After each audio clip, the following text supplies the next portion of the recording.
Bueno, ¿alguna novedad que comentar? ¿Queréis comentar algo? Bueno, la semana pasada hablamos del método científico, todo el tema clásico en el campo de las ciencias, el método científico. Y esta semana el tema que entra, que es el 4. Me ha llegado el libro, por fin, lo tengo el libro. Sí, no lo podía creer. Gracias a los que me han mandado el libro. El tema 4 habla de lo que es la sensación, la atención y la percepción. Cada una de estas partes, sensación, atención y percepción, es una de las asignaturas de la psicología básica dentro de la carrera. O sea, la sensación sería una, la atención otra y percepción otra. Aquí lo damos en un solo tema y resumido para que tengamos una noción clara de lo que nos puede afectar en el campo de la criminología o de la psicología dentro de la criminología. Pues estoy cogiendo el resumen para ir comentarlo, porque los temas son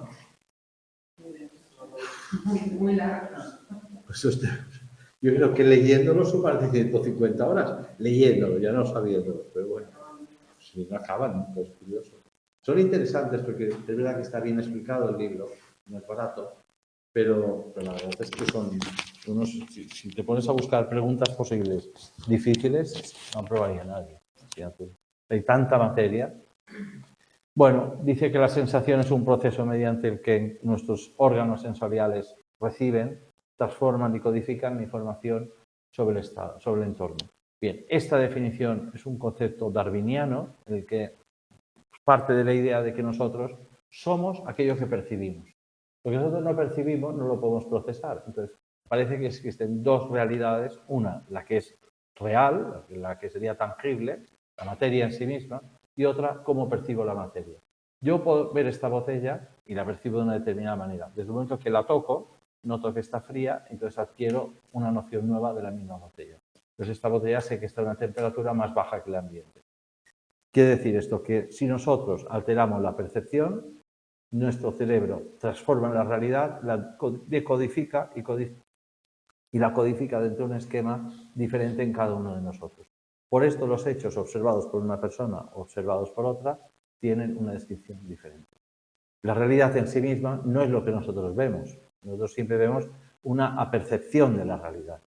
La realidad como tal no tenemos capacidad de verla porque sería una foto. Incluso una foto tiene una cierta transformación de la realidad, no sale todo en una foto. Pero desde el punto de vista de la psicología, realmente lo que es la sensación es el proceso mediante nosotros transformamos algo que recibimos, que es un input normalmente neurofisiológico, una longitud de onda en el caso de la vista, una onda sonora que impacta en el tímpano y lo transforma, que se decodifica en el cerebro y se vuelve a recodificar e interpreta. Una música, la misma música es interpretada de dos formas por dos personas diferentes. Pues esto es lo que nosotros consideramos que es la percepción. Dice la sensación, perdona. La percepción implica el procesamiento y la interpretación de esa información con el fin de construir un modelo o una representación interna del proceso. Es decir, esa es la segunda parte. Una cosa es percibir algo y otra cosa es sentir algo y otra cosa es percibirlo de alguna manera. Cuando yo percibo algo, yo estoy haciendo un trabajo cognitivo sobre lo que es la información. Y en ese momento es cuando yo codifico de una forma diferente que otra persona. La psicología estudia la relación entre los procesos, entre las propiedades físicas del estímulo y las experiencias sensoriales que se producen en el observador. ¿Por qué dos personas viendo lo mismo pues perciben cosas diferentes? Esta rama de la psicología, la de sensación, atención y percepción, se ha interesado por dos propiedades relacionadas con la sensibilidad sensorial. Por una parte, el umbral absoluto del valor de estímulo sensorial, que es detectado en una persona el 50% de las veces, es decir, a partir de qué punto nosotros percibimos algo, hay muchos ejemplos que se utilizan para saberlo. Dos puntos que están muy cerca, nosotros los vamos alejando en el tiempo, en el espacio, y llega un momento al partir del cual solo vemos un punto. Bueno, pues cuando esa distancia es la misma en más el 50% de las personas, se adquiere la noción del corte de la sensación. Se empieza a ser. Nosotros hacíamos un experimento que era muy curioso, con los ojos cerrados, y era poner la palma de la mano, unos cartoncitos que eran todos iguales, poníamos uno, evidentemente cuando te ponen uno, notas que te han puesto algo, te van poniendo otro, Y hay un punto a partir del cual, cuando te van poniendo, no notas que aumente el peso hasta un determinado número de cartones. Entonces dices, ahora sí que noto que pesa más. Bueno, pues con esto construíamos la ecuación, hacíamos la representación gráfica y veíamos que más o menos nuestro umbral de selección de peso era el mismo en casi todo el mundo. Nosotros percibimos el peso a partir de una cantidad. No es en cada cartoncito, porque eran muy finitos, entonces hacía falta bastante. Bueno, pues este es el punto de umbral de sensación que estudia la psicología de la sensación. Y el umbral diferencial o diferencia mínima perceptible, es decir, qué cantidad de sensación tenemos que añadir para que hayamos percibido que ha habido un cambio. Bueno, la variación mínima que ha de producirse en el valor de un estímulo para que una persona detecte el cambio es 50 de las veces que ocurre. O sea, en sensación lo que sí se tiene claro es el concepto del 50%. Si el 50% de las personas obtienen aquel umbral o el 50% de las veces yo detecto, se considera que eso es el punto de corte a partir del cual empieza a haber sensación. Bueno, la teoría de la detección de señales considera que la exactitud con la que el observador detecta un estímulo depende de dos factores. Por un lado, un proceso sensorial, yo tengo que tener una capacidad sensorial porque si yo no lo notaría, y la sensibilidad del observador.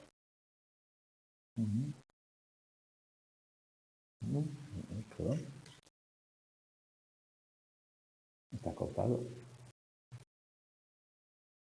Vale. Y el punto de decisión a partir del cual el observador dice que ha detectado un cambio. Es decir, esta teoría se llama la TDS, la teoría de detección de señales. La teoría de detección de señales lo que hace es, primero, intenta saber a partir de cuándo nosotros, una sensación, podemos decir que ha cambiado, a partir de qué punto los puntos yo los veo separados, qué cantidad de errores cometo sobre esa cantidad para descontar los que no lo he detectado. En realidad hace un cuadro de 4 posibilidades, detecta la señal adecuadamente. Por ejemplo, tienes que detectar la luz roja. Entonces, las veces que la veo lo voy marcando. A veces sale una luz verde, entonces detecta. Las veces que he acertado, las veces que me he equivocado, que no la he detectado, las veces que me he equivocado diciendo que era la verde, por ejemplo, y las veces que ha salido la verde y tampoco la he visto. Entonces, sobre este cálculo se establece una curva, los puntos de corte de las diferentes personas. Entonces, así aprendes cuál es el nivel de sensibilidad de cada observador. Está muy borroso. Sí, pero más grande. Yo creo que ya está lo más grande posible.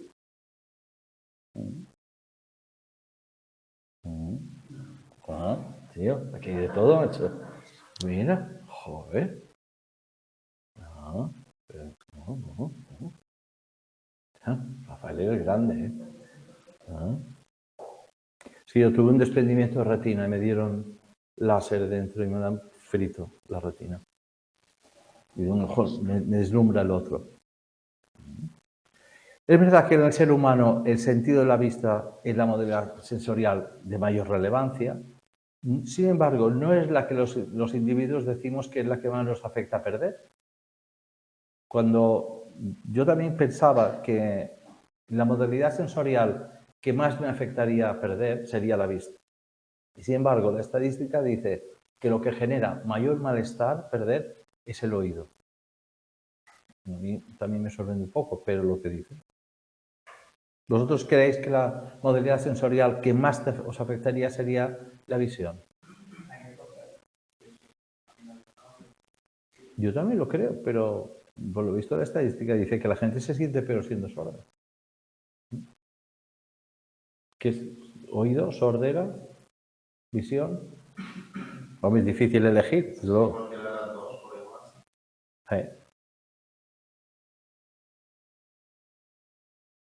No sé, yo os digo, yo que he tenido un problema en la visión y he tenido que no ver durante un cierto tiempo, fuera complicado no ver, ¿eh? Sí, también es verdad. Claro, si te acostumbras ya directamente y naces sin escuchar. Sí, o no ver.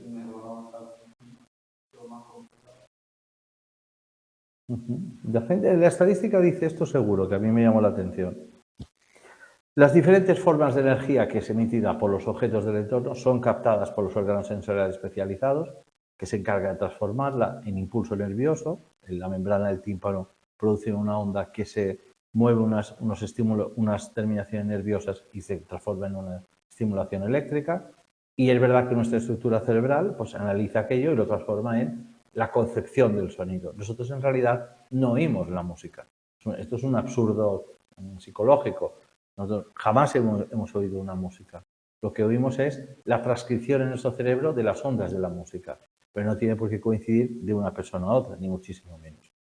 Tradicionalmente se han distinguido 5 sistemas sensoriales principales, que son la visión, tampoco es una maravilla, el oído, el olfato, el gusto y el tacto.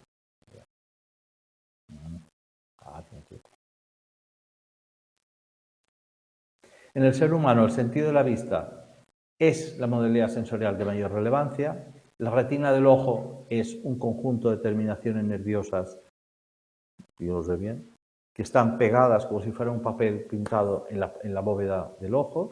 Estas terminaciones nerviosas, que son dendritas, se juntan en la fóvea, que es donde está el nervio óptico, y el nervio óptico pasa a los cuerpos mamilares del cerebro y conforma una transmisión conjunta de la imagen, donde se junta la de los dos ojos en un punto eléctrico y cuando llega al cerebro, eso tiene una dimensión de 3D.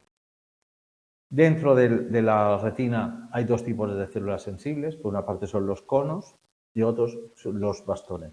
Los bastones es fácil recordar que son los que ven por la noche, porque parece que son un bastón para ver cuando no hay luz. Y los conos es lo que se utiliza de día en el ojo humano. ¿Qué diferencia de uno a otro? Bueno, uno tiene mucha sensibilidad a las ondas muy bajas lumínicas, que es los bastones. Y por esto por la noche vemos según qué cosas. Pero si os fijáis por la noche veréis una característica muy curiosa y es que no vemos colores. Nosotros vemos en grises por la noche todo. Nos creemos que es que no hay colores. No. Los colores están exactamente igual de día que de noche.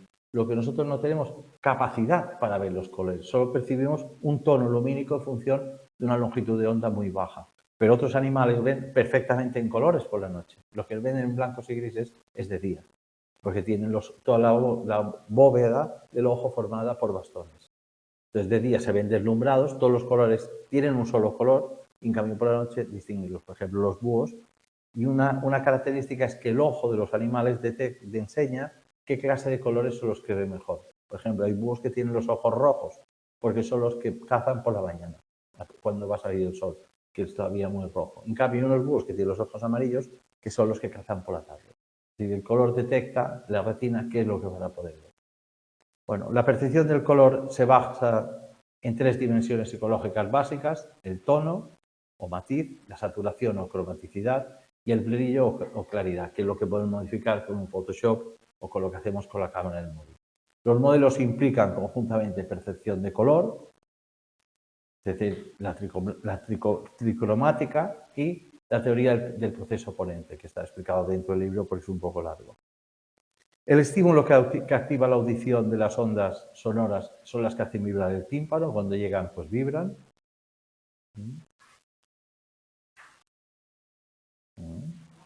Esta vibración se transmite a través de la cadena de huesecillos, produce unos movimientos, que son el martillo, el yunque y el estribo, que hay gente que cuando hablamos de sordera no congénita, sino adquirida por alguna clase de calcificación o de osteoporosis, es cuando esos 3 huesecillos que hacen ese movimiento de los cilios, que son terminaciones nerviosas, se empiezan a encajar uno dentro de otro. Entonces, aunque la onda sonora de fuera llegue al tímpano y lo mueva como un tambor, bum, bum, bum, esa onda cuando se transmite dentro del líquido, cuando llega a los huesecillos, los huesos no tienen movimiento.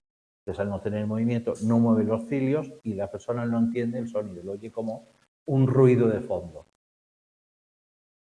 Y en esencia, un sonotón en los aparatos para audición, en lo que consiste es en esto. Es un aparato que sustituye este impulso eléctrico, lo produce dentro del oído para que el cerebro lo oiga como si fueran los huesecillos que se han movido, con mayor o menor calidad.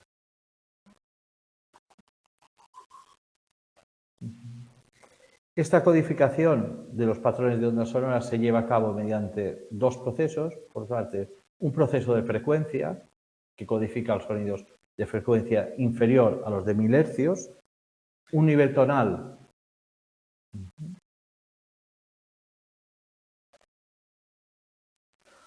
que experimentamos depende de la tasa de vibraciones de la membrana. Este escrito así, perdóname, pero no lo puedo leer bien.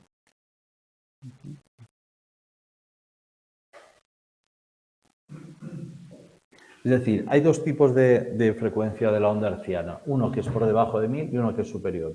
Uno, la codificación que hace nos permite saber el lugar donde se encuentra y otro entender lo que la organización torotópica del oído nos permite que en función de la longitud de onda, es decir, del número de ondas que tiene en función de un espacio, nos determine la distancia a la que nos encontramos del sonido. Y la otra nos permite saber qué clase de sonido es. Nosotros en el cerebro humano hemos codificado los sonidos como el habla, como la voz, como un tipo de sonido. Pero si no hubiéramos escuchado a nadie nunca hablar, nosotros cuando oyésemos hablar por primera vez a alguien, no entenderíamos las letras como las entendemos. Y de hecho hay un concepto muy curioso cuando se estudia la audición, que no sé por qué no se nos ocurre pensarlo, y es que cuando los humanos hablamos, nosotros no hacemos un habla segmentada. Nosotros no decimos el, espacio, perro, espacio, come carne. Yo cuando hablo digo, el perro come carne. Sin embargo, el cerebro humano, cuando hablamos así, sí que percibe la segmentación de las palabras, los artículos y los determinantes. Si os fijáis, yo cuando estoy hablando no hago espacios entre las palabras, pero vosotros lo percibís como palabras, como si estuvieran sueltas. ¿Por qué? Porque el cerebro lo que hace es una codificación del input y lo va segmentando dentro de la cabeza y lo va codificando semánticamente cada trozo, lo separa sin que nosotros tengamos que hacer el esfuerzo de parar entre palabra y palabra.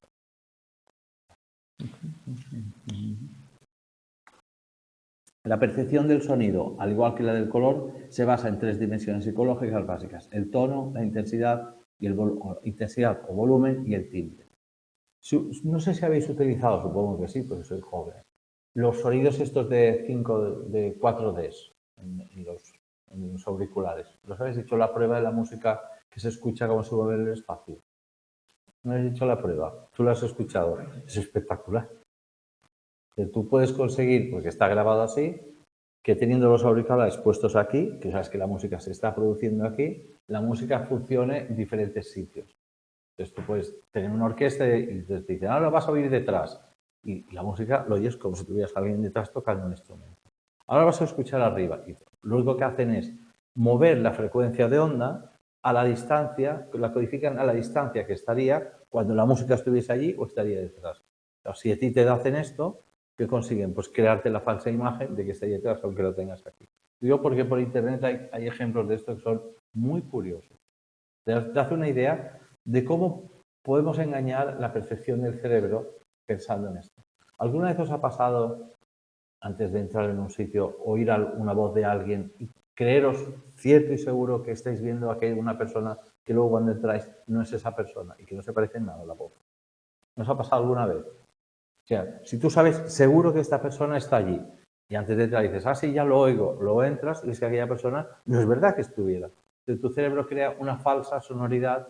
A mí me ha pasado esto, y es curioso, es como lo del móvil fantasma, que es un trastorno psicológico.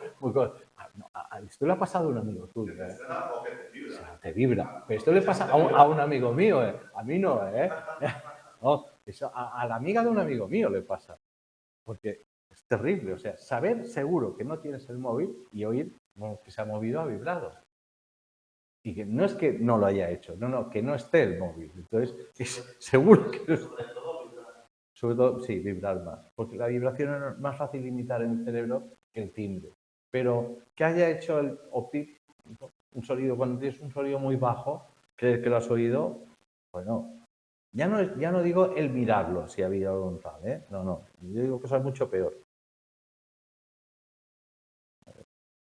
Para quitarlo era otra, claro.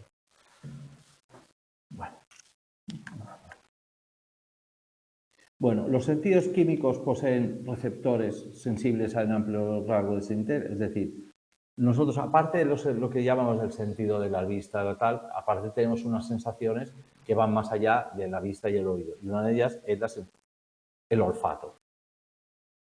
Cuando pensamos cómo funciona neurológicamente el olfato, vemos que tanto en el paladar tenemos unas terminaciones nerviosas. Es decir, aquello de tienes buen paladar, que parecía una estupidez, es cierto, en el paladar hay una cierta decodificación organoléptica que hace que nos permita conocer lo que comemos en el paladar. Pero es verdad que tiene que haber, por una parte, unos neurotransmisores químicos y por otra parte, unos receptores de esos transmisores. Lo que para nosotros es amargo, ácido, salado, dulce, para otro animal no tiene por qué serlo. Entonces tenemos un umbral de detección sobre cada uno de estos sabores. Entonces, si os fijáis en el campo veréis que hay animales que comen plantas que nosotros no la podríamos comer por lo malo que es, por lo amargo. Pero esto es nuestra percepción de algo. No es la percepción real de los animales. A lo mejor las ovejas pueden comer plantas que para nosotros no serían muy desagradables, pero ellos si no tienen ese receptor químico, pues no lo encuentran así. Un receptor químico clásico de los humanos son los alcaloides. Los alcaloides, que son sustancias que están dentro de las hojas de las plantas, por ejemplo, la cafeína, la teína, la clorofila, la cocaína, son todo alcaloides. Son sustancias que son altamente tóxicas para los humanos. La evolución ha hecho que nosotros lo detectemos con facilidad con el gusto amargo. El café es amargo, el té es amargo, la cocaína es amarga. Yo no lo sé porque lo haya probado, porque no lo he probado. Pero cuando en las películas veis que hacen así con el meñique y la prueban, están buscando el gusto amargo, que es lo que detecta un tipo de droga que no tiene otras sustancias. ¿Por qué son amargas? ¿Son amargas para todos los animales? Evidentemente, no lo son para todos los animales, lo son para los humanos. ¿Por qué? Porque los alcaloides son venenosos.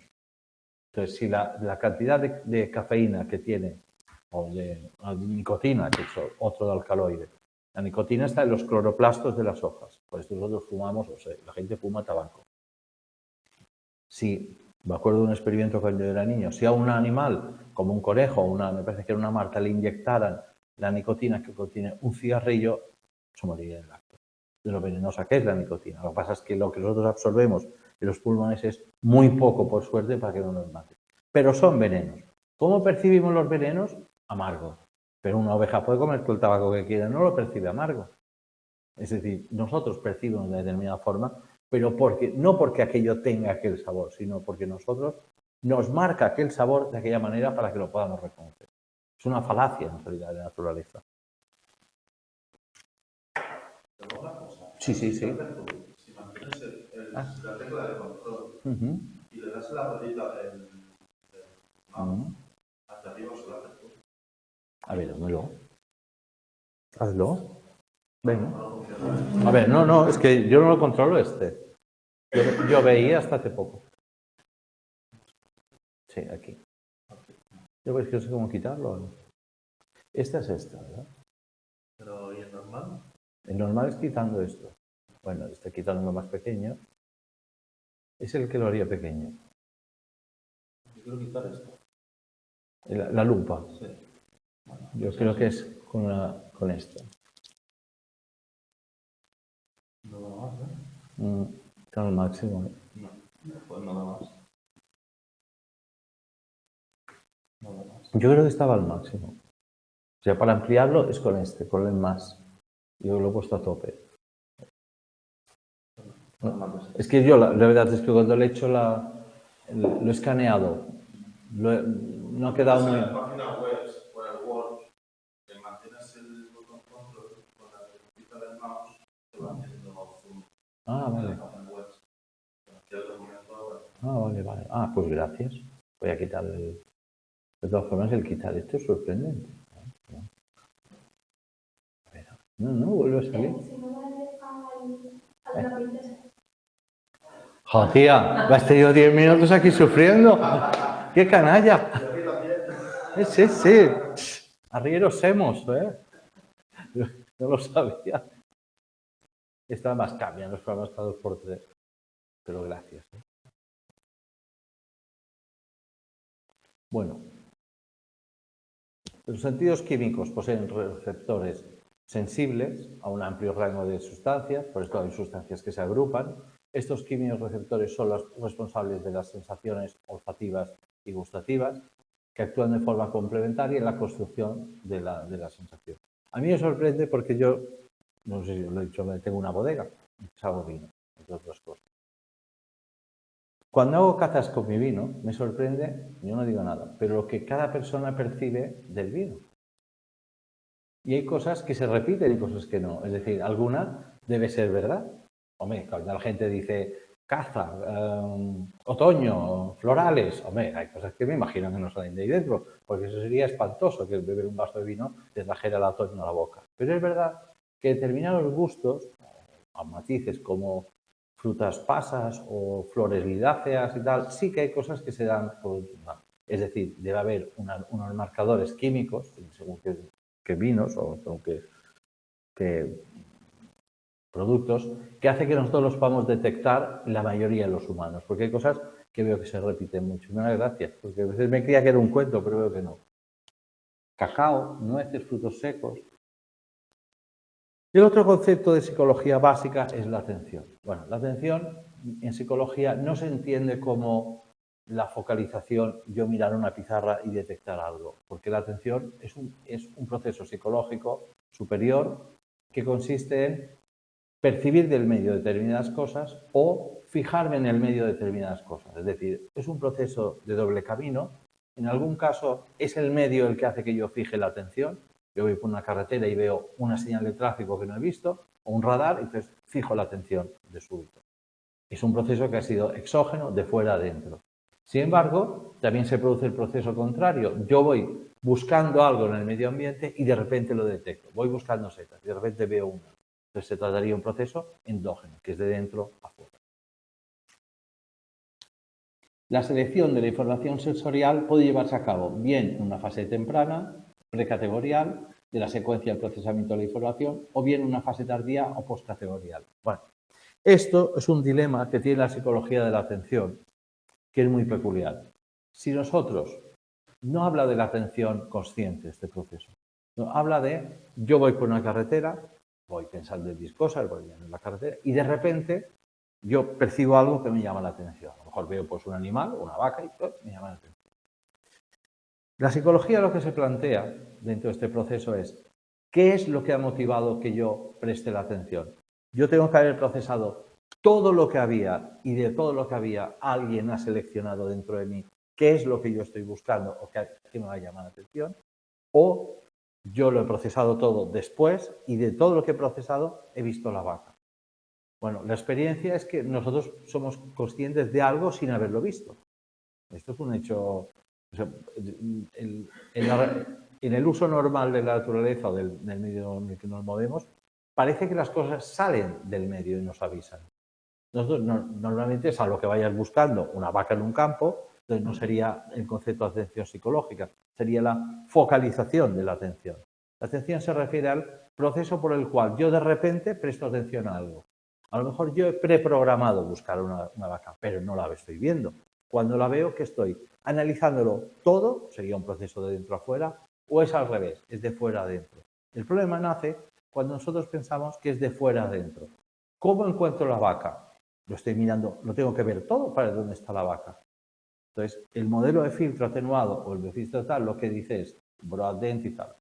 Nosotros procesamos todo, pero luego hay un sistema de filtro con una especie de cuello de botella y solo dejamos pasar aquello que sabemos que nos va a interesar. Esto antes de ser conscientes de la vaca. Por esto nos llega solo la vaca y no nos llega el árbol de al lado, la señal de aquí o una valla en la carretera. Porque me ha dicho el cerebro, mira la vaca y sin haberla visto. Bueno, según ellos se produce un procesamiento temprano, la capacidad de atención, que sería esto de aquí, es limitada, no es ilimitada. Si nosotros intentábamos mirar 360 grados no lo conseguiríamos, tenemos que ver un espacio reducido. Y dentro de esto vamos procesándolo todo y de ese todo dejamos pasar al filtro consciente la vaca. O al revés, dice, nosotros solo dejamos ver la vaca, solo procesamos la vaca y por tanto para elegir la vaca tenemos que verla. Y nosotros somos conscientes de que hay una vaca cuando la hemos visto y la hemos reconocido. Bueno, como los experimentos demuestran que una cosa es cierta y que la otra también, es más lógico pensar que en determinados casos hay un filtro a priori y en según qué casos el filtro se produce después. La información viene en una fase temprana postcategoría. El momento en el que se lleva a cabo la selección depende de dos factores, la capacidad de procesamiento y la carga perceptiva. Si nosotros somos unos grandes observadores, y es verdad que la capacidad de observación, oye, ¿no tenéis luz vosotros así? No podéis, hombre, no me ponéis la luz. Yo sea ciego no quiere decir que vosotros tengáis que volveros. Estaríamos bien. Perdona, a mí no me había dado cuenta. Si nosotros tenemos una capacidad de procesamiento determinada, cada humano tiene una y no es nunca la misma, y luego la carga perceptiva. Si la carga perceptiva, es decir, la cantidad de cosas que vemos, es muchísima, se supone que lo que actúa es un filtro precategorial. Filtra todo y solo me deja pasar lo que sabe el cerebro que yo estoy buscando. Sin embargo, si la capacidad de procesamiento también es muy alta, bueno, permite que pasen más cosas. Pero si la carga perceptiva es muy baja, muy alta, bueno, pues solo deja pasar algo, y si es muy baja, deja pasar mucho. Nosotros vemos, aparte de la vaca, somos conscientes que aparecen otras cosas en la imagen. Y luego, la primera teoría, la teoría de la integración de características.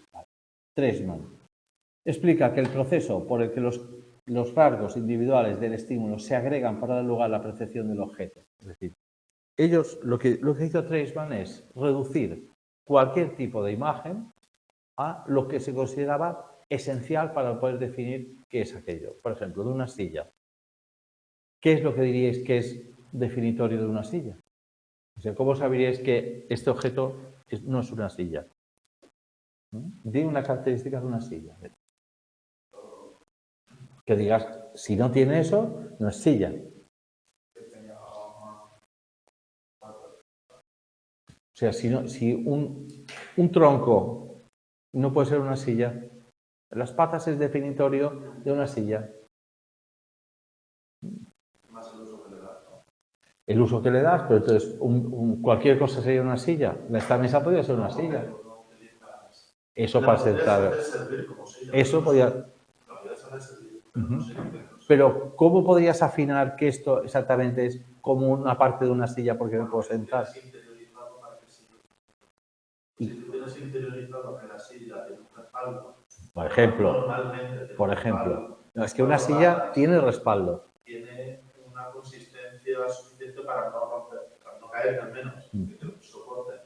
Y tú ya, o sea, interiormente, en cuanto a funcionalidad, tú dirías, ¿para qué sirve? Para sentarse. ¿cuál es su estructura? Sí. Las características que tiene para poderse sentar. El respaldo es fundamental, porque si no tiene respaldo, ¿qué es? Un taburete. Sirve para sentarse, pero es un taburete. No, si dijeras, esta mesa sirve para sentarse, yo te diría, o también sirve para comer. Y teóricamente una silla no sirve para comer. Bueno, para comer también puedo comer en el suelo. Pero en principio, ¿para qué sirve? Pues para sentarse.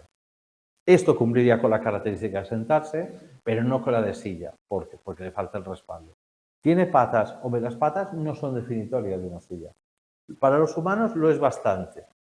Nosotros, la sociedad occidental asimila bastante lo de las cuatro patas a una silla.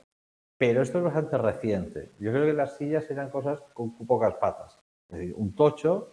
En el Castillo de San Carlos había una silla que era famosa, me perdonan los cubanos, que era la silla de Maceo. No sé si os acordáis de una polémica que hubo. ¿Se la llevaron? Sí, efectivamente. La cedimos, España la cedió durante, me parece que eran 4 años temporalmente para que la exhibieran y luego acordó que se la quedaran, se la podían quedar. Es decir, fue una forma como un poco peculiar de desposeernos de una pieza histórica, en lugar de decir desde el principio que se la regalaban. La silla de Maceo era famosa por Maceo, que lo sentaron encima. La silla de Maceo es un tronco de palmera que le habían recortado el asiento y la habían seccionado así. Es decir, era una silla, pero sin patas. Era un trozo de palmera, pero que hacía las funciones de silla y tenía respaldo. Realmente se conocía como la silla Maceo. Se conocía como la silla Maceo porque me parece que fue donde lo fusilaron, porque era un independentista cubano. Y por esto la devolvieron a Cuba. Es decir, nosotros, cuando Treisman estableció esta teoría, lo que hacía era intentar saber qué es lo definitorio de cada cosa para poder entender por qué sabemos que esto es una silla y no un taburete. No es porque el respaldo sea marrón o porque debajo tenga una rejilla, sino porque hay algo que define que yo piense eso es una silla. Y él ponía un ejemplo con la música que era muy peculiar. Decía, nosotros las versiones de las canciones sabemos qué canción es tocada con cualquier instrumento o cualquier tipo de ritmo, pero sabemos que es tal canción. ¿Por qué? Porque hay algo que es esencial en la canción, que es supongo que es la partitura, no sé cómo se dice en música. Bueno, pues el cerebro humano funciona con este sistema de Treisman. Establece esquemas de razonamiento sobre las cosas, que es lo que intenta hacer la informática cuando reconoce cosas con un programa. Buscar las cosas esenciales. El proceso se desarrolla en dos fases, una que es automática o preatencional, en la que se codifican en paralelo los rasgos del objeto, o sea, la que sirve para sentarse, o las patas, o el respaldo en este caso. Y después hay una segunda fase, que es la de la atención focalizada, en la que se ensamblan una a una, es decir, en serie, las características independientes conocidas por lo anterior. Cuando en psicología se estudia en la percepción los esquemas de razonamiento, que es una asignatura que es bastante apasionante porque enseña cómo razonamos los humanos. Si nosotros hacemos una división del mundo que se base en las categorías, que es cómo funciona el cerebro humano, nosotros categorizamos todo lo que vemos. Sabemos que esto es una ventana porque lo categorizamos dentro de las ventanas. No hay dos ventanas iguales. Esta es de aluminio, este tiene dos hojas, tiene abre batiente, pero sabemos que es una ventana. Nosotros lo que tenemos en el cerebro es la capacidad para integrar dentro de estructuras cognitivas lo que vamos viendo. Según esto, cuando yo voy al mar y veo una ballena, tengo que pensar que es un pescado, un pez, no un mamífero. ¿Por qué? Porque cumple con la mayoría de los requisitos de los animales que llamamos peces. No con todos, porque ¿cuál es con el que no cumple de los animales que llamamos peces? ¿Que no nace de huevos? No, porque hay animales en el mar que no nacen de huevos. Hay peces que los tiburones nacen vivos, entonces no nacen de un huevo, no eclosionan. Según esto sería un pez. Hay una parte del esquema lógico que se utiliza que es pensar que respiran fuera del agua, las ballenas. Pero hay peces que respiran fuera del agua también. Hay algunos que viven en los manglares que se pasan días subidos en una rama respirando aire, que tienen un sistema de respiración, de oxigenación mixto.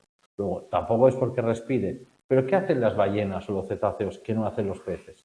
¿Qué es lo que hace que no los podamos incluir en la categoría de peces? Lo sabes todo. Muy bien. Exacto, que son mamíferos. ¿Por qué? No solo porque tengan mamas, porque no es el caso, porque hay algún mamífero que no tiene mamas. Por ejemplo, el ornitorrinco no tiene mamas. Pero sí los mamíferos marinos lo que hacen es amamantar a sus crías. Ponen la lengua en la boca del vallenato y entonces por una fricción que hacen de fuerza producen pues, 70-80 litros de leche en varios minutos. Porque cuando traga no puede respirar, está debajo del agua. Entonces tiene que tragar muy rápido para no ahogarse.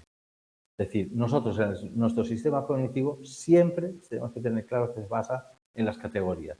Y las categorías hay de dos clases. Unas que son naturales, las que nos enseña la naturaleza, y otras que son artificiales, porque no todo lo que sabemos lo hemos aprendido en la naturaleza. Hay cosas que las tenemos que aprender de otra manera. Las que se producen en la naturaleza casi coinciden con la realidad, pero hay cosas, por ejemplo, el ornitorrinco nace de huevos, no es vivíparo. Tiene como una especie de escamas, como los peces, sin embargo no es un pez. Las ballenas no pueden ni estar en tierra, y sin embargo son mamíferos. Ahora, en otra época evolutiva sí que han vivido en la tierra. La organización perceptiva hace referencia al proceso por el que nuestro sistema cognitivo analiza los elementos del entorno para dar lugar a la experiencia consciente de un objeto. El sistema cognitivo realiza dos tipos de procesos complementarios para construir la percepción. Uno, basado en los datos recibidos del medio externo, a través de los sentidos, que es lo que se llama el proceso de abajo a arriba, del medio a mi cabeza. Y el otro, dirigido por la idea, concepto, imagen o programa elaborado a instancias cognitivas superiores, que es el proceso de arriba a abajo. Se supone que el proceso de abajo a arriba, por el que mis sentidos perciben que aquello es un animal que está haciendo así en el mar, debería ser bastante parecido para todo el mundo, porque es un tipo de procesamiento que está guiado por el estímulo. Yo veo una luz y en principio todos tenemos que ver la misma luz. Pero la integración que yo hago de la luz dentro de mi sistema cognitivo, ese proceso que es de arriba a abajo, este proceso sí que es personal. ¿Y en qué se basa este proceso? No es una característica sensorial, porque es de arriba a abajo, sino es una característica cognitiva. Imaginaros un aborigen que no ha visto nunca un avión. Cuando ve pasar un avión, ¿qué creéis que está viendo pasar? Un pájaro. Un pájaro. ¿Por qué? Porque su esquema cognitivo, lo que vuela y no cae y tiene alas, es un pájaro. Entonces, los esquemas cognitivos de arriba a abajo son esquemas culturales. Nuestra cultura es la que va a determinar qué esquemas tenemos, no de procesamiento, porque son sensoriales, sino de interpretación. Por eso, dos personas, y he hecho la prueba y es muy curioso, cuando ves un paisaje y le preguntas a dos personas, ¿qué estás viendo? La cultura es lo que hace que uno diga, pues es un medio antropomórfico, hay pinos, hay algarrobos, se ve que es una agricultura que está en desfase, tal, o determinados animales, determinado clima, erosión, mineralogía, edafología, y otra persona te diga, veo árboles o veo un bosque. Porque la cultura supone un esquema mucho más amplio de entendimiento de la realidad. Y no solo de las cosas del medio físico, sino de las cosas reales. Yo cuando oigo decir a alguien ha caído en depresión, me sorprende. Porque puedes caer en un pozo del malestar, pero un pozo de la depresión. Bueno, las aportaciones de la escuela Gestalt han servido de base para el estudio de la organización perceptual. ¿Por qué determinadas modificaciones se producen? Partiendo de elementos simples, nuestro cerebro es capaz de construir cosas más complejas. Por ejemplo, cuando nosotros ponemos un material de camuflaje, pues tenemos claro que son manchas, pero cuando lo integramos a un medio natural, aquello se confunde con los bordes exteriores. Entonces, algo está produciéndose de modo global que no se analiza de forma individual. Bueno, la Gestalt se dedicó mucho al estudio de la percepción. Sus propuestas se centran en dos aspectos. Primero, la identificación de los principios en función de los que resultan agrupados determinados elementos de una escena y la segregación de los componentes de dicha escena de manera que se perciban bien como objetos independientes, figuras, o bien sobre el fondo de estos. Bueno, para los que queráis ver el experimento curioso, a lo mejor lo habéis visto, es el del mono y el baloncesto. Lo habéis visto por internet. Bueno, si ponéis por internet mono y jugadores de básquet, veréis un experimento que es real en la que hay unos jugadores de básquet se van pasando la pelota. Entonces, ¿tú lo has visto? No, estaba preocupado. Pero si lo ponéis veréis 12 tíos ahí, ¿qué tal? Y tienes que contar las veces que la pelota bota. Entonces, lo sabía. ¿A qué es bueno el experimento? Es muy bueno. ¿Por qué? Porque cuando acaba el experimento te hacen una pregunta que no la diré, para que lo busquéis. Y cuesta trabajo creer que es verdad lo que te dice el experimento, hasta el punto que lo vuelves a repetir y entonces ves lo que te preguntan, lo que sucede de verdad. Entonces, todo el mundo cree que es un timo, que es que te han metido en el segundo vídeo algo que no estaba en el primero. Entonces, cuando lo miras con otro IP, ves que efectivamente sigue siendo el mismo vídeo. Nosotros, en nuestro sistema de percepción y codificación, se basa en unos principios que son focalizados. Cuando yo miro determinadas cosas, puede ser que yo no vea otras. Este es el principio de los magos. Los magos te hacen ver una cosa y tú no ves la otra y parece una maravilla. No sé si habéis visto algún mago de muy cerca. Yo tengo un amigo que hace magia y me maravillo. O sea, delante de mí me lo hace como mueve una moneda al revés. Y a ver, repítelo, y lo vuelve a hacer y lo vuelvo a ver. Y pienso, pero si es imposible lo que hace ese tío. Y dice, otra vez, tal. Y pues es este sistema de organización perceptual. Como nosotros organizamos lo que vemos, nos da la determinada percepción de la realidad. Mirad lo de los monos que saltan, no lo perdáis. Bueno, el sistema cognitivo se sirve de indicios binoculares, es decir, fenómenos de convergencia y disparidad, y monoculares, acomodación, tamaño relativo, familiar, altura relativa, percepción, etc. Por otra parte, la percepción del movimiento real se basa en el desplazamiento del objeto sobre la retina, pero también en el movimiento de este a lo largo de la escena que sirve de fondo. Bueno, ¿cuántas veces no os ha pasado estar en un semáforo y creeros que vuestro coche se va hacia atrás, cuando lo que pasa es que el coche que tenéis al lado avanza un poco hacia adelante, da como un sobresalto? Entonces parece que nosotros estamos yendo hacia atrás. Solo es que nuestro sistema perceptivo invierte el sentido en el que lo analiza y muestra. Es decir, lo que demuestra esta realidad, este ejemplo, es que el sentido perceptivo no es una cosa fija, sino que es variable, que lo que utilizan la magia, etcétera, etcétera. El movimiento aparente o ilusión de movimiento consiste en la percepción del desplazamiento de un objeto cuando en realidad permanece estático. Dos tipos de propuestas tratan de explicar cómo se lleva a cabo la identificación de las formas y patrones bidimensionales. Porque nosotros pensad que vemos en dos dimensiones, aunque lo analicemos en tres, Aunque yo crea que veo la distancia, en mi caso es imposible, nosotros estamos viendo en 2 dimensiones, lo que nuestro cerebro nos da una percepción de que hay distancia. Y a mayor distancia, esa percepción de 3D va desapareciendo. Cuando yo miro las montañas, lo veo en 2 dimensiones, que es lo que realmente yo percibo. Pues esa percepción de 3D que se produce sobre 2D, por una parte los modelos basados en plantillas suponen que el reconocimiento de la forma o patrón observado requiere de una comparación de este con una o varias plantillas almacenadas en memoria. Es decir, que yo cuando detecto que esto es una silla, la estoy incorporando a mi esquema de lo que es una silla y me dice sí que es una silla. Eso sería una de las explicaciones. Y desde una posición teórica diferente, otros modelos fundamentan el reconocimiento y el análisis de las características, es decir, las líneas, los ángulos y las curvas. Este sistema, el segundo sistema, lo que hace es que supone que el cerebro humano esquematiza lo que ve. Por ejemplo, la ventana la divide en cuatro líneas, que es una caja de zapatos, por la mitad, y es capaz de verla abierta como 4 líneas. Entonces sabe que es una ventana. No en las características funcionales de lo que es una ventana, sino de unos rasgos definitorios. La teoría de los rasgos definitorios es lo que se utiliza para el reconocimiento de caras. Cuando se busca fotorobot, se van poniendo ojos, boca, nariz, sería este sistema de percepción. Análisis parcial. De modo que la identificación solo ocurre cuando se detectan los rasgos que definen una forma o patrón determinado. Así es como reconocemos las caras. La capacidad explicativa de estas propuestas resulta muy limitada en cuanto a la identificación de objetos tridimensionales. ¿Cómo conseguimos pasar 2D a 3D? Es todavía una especie de milagro en la cabeza. En este ámbito, el proceso de reconocimiento se ha entendido como resultado de una secuencia de procesamiento a lo largo de la que se analizan las características elementales del objeto y el modo en el que éstas se integran para hacer posible su identificación. Es decir, que nosotros cuando vemos algo que sabemos que tiene 3 dimensiones, por ejemplo una silla, aunque yo lo vea en 2, mi cerebro tiene la capacidad de cogerla y hacer así, y rotarla y ir viéndola en 3 dimensiones. Eso en el cerebro humano, que nos parece muy sencillo, en informática ha costado muchos años coger un programa y mover las piezas. Y cuando nos mueve el programa nunca lo vemos como lo mueve el cerebro humano. Cuando nosotros somos capaces de girar cualquier cosa con la mente. Es decir, tenemos un procesador mucho más potente que cualquier ordenador.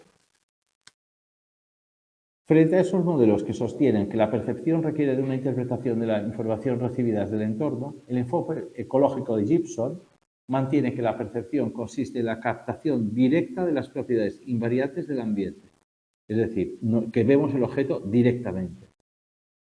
Los sistemas sensoriales captan esta información implícita en el patrón de disposición óptica del entorno, que incluye también indicaciones acerca de las posibles acciones affordantes que parece que pueden ejercerse como los objetos disponibles de él. Es decir, la teoría ecológica de Gibson lo que afirma es que nosotros no sacamos ni patrones ni interpretaciones de funciones, que eso es una entelequia, que lo que nosotros hacemos con el ambiente es ver realmente la silla y verla como lo que es, interpretarla como una silla.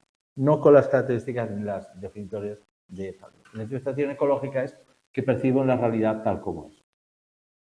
Determinar la identidad de una persona tomando como referencia su cara no es un proceso libre de error. En el ámbito criminológico, esta falta de fiabilidad resulta especialmente evidente y crítica en las pruebas de identificación en ruedas de reconocimiento, determinando con cierta frecuencia decisiones judiciales erróneas.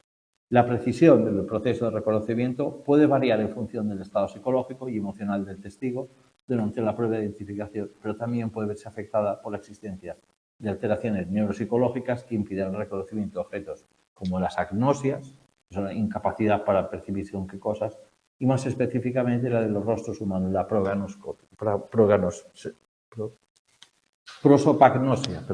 prosopagnosia. Es decir, es un mecanismo, un trastorno psicológico muy curioso que hace que las personas no puedan identificar las caras de las personas. Cuando la ven, aunque sea la de su madre, pierde la capacidad para saber que es su madre. Cuando le dices, esta es tu madre, se lo vuelves a decir, dice, sí, es mi madre. Cuando se lo dices, la identifican como su madre, no es que no sepan que lo es, pero cuando la vuelve a ver, no vuelve a saber quién es.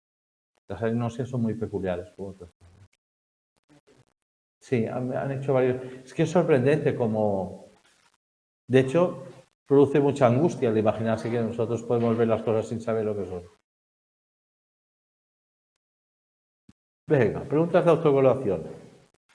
La señora nueva hoy nos va a contestar. El fenómeno de inhibición del retorno facilita la selección atencional de una localización espacial que acaba de ser atendida. El fenómeno de inhibición de retorno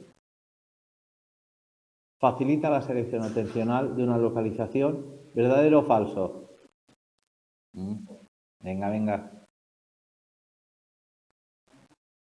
Sí, es un poco rebuscada, pero piensa que si tú estás inhibiendo el entorno, racionalmente tienes que pensar que te facilita la percepción. ¿Verdadero o falso?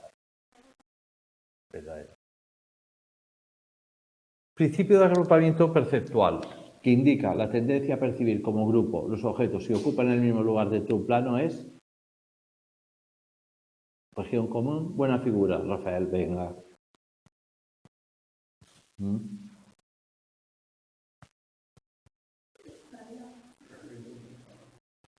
Región común o no. Región común. La descripción de los objetos como una combinación de geones es un planteamiento propio del modelo de análisis de características al reconocimiento de los componentes. De los geones. Los geones serían las unidades mínimas de percepción para el cerebro humano. ¿Qué sería? La percepción de la identidad, la descripción de los objetos como una combinación de geones es un planteamiento propio de un modelo de análisis de características o reconocimiento por componentes. Muy bien, normal, al menos repasáis así. 4. La percepción de la identidad facial se lleva a cabo siguiendo exclusivamente un proceso holístico o estructural. ¿Verdadero o falso? Falso. Falso. Nosotros parece que analizamos las caras con una globalidad, pero lo que es cierto es que nosotros de la cara detectamos las partes que lo componen. Y si no, fijaros, cuando alguien tenga algo, en la cara hay dos tipos de órganos. Unos que son simétricos, por ejemplo, las orejas, los ojos, los agujeros nasales, y unos que son únicos, que se supone que son simétricos. La nariz, la boca. Las asimetrías o disfunciones en el tamaño de los que son simétricos producen alteraciones muy peculiares, o sea, que produce un inmediato reconocimiento. Luego nosotros reconocemos las caras por zonas. Y sin embargo, los que no son simétricos, que son únicos, las disfunciones no son percibidas como algo raro. Una persona que tenga la nariz muy grande no se percibe como algo raro, pero una oreja más grande que la otra sí, o un ojo más grande que el otro. En cambio, o la boca grande o pequeña no parece algo extraño. Es decir, los humanos estamos pensados para distinguir asimetrías y rechazarlas. La ilusión de movimiento que ocurre cuando se presenta en rápida sucesión una serie de imágenes estáticas, tal movimiento autocinético. La orientación de la mirada, cuando la orientación de la mirada no coincide con la de la atención, se produce un fenómeno de atención dividida. En la percepción de la identidad facial, la identificación de un rasgo determinado, la nariz o la boca de un rostro conocido, es mejor cuando el observador lo ve separado de la cara o lo ve integrado en el conjunto de la cara y pertenece al electro. ¿Qué creéis cómo lo distingue mejor? ¿Separado de la cara o lo ve integrado? Integrado. En el proceso de elaboración de la percepción, la selección de información en función de las características físicas de los elementos se lleva a cabo en la fase